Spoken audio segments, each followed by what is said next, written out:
Chairman সাহেব পোস্টে আরো লিখেছেন, আমার ধৈর্য ও সহ্যগুণ আছে কিনা আপনারা বিচার করুন।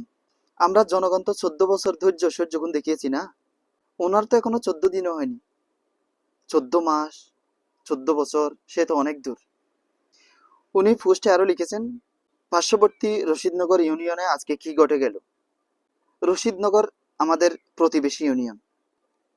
ওখানেও স্বৈরাচারী চেয়ারম্যানের বিরুদ্ধে প্রচন্ড রকম আন্দোলন চলছে। স্বৈরাচারীদের মদদে আন্দোলনকারীদের উপর হামলায় আহত নিহত হয়েছে।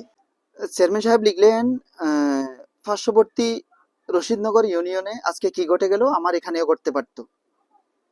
এখানে এখানে দুটি ব্যাপার বোঝার আছে।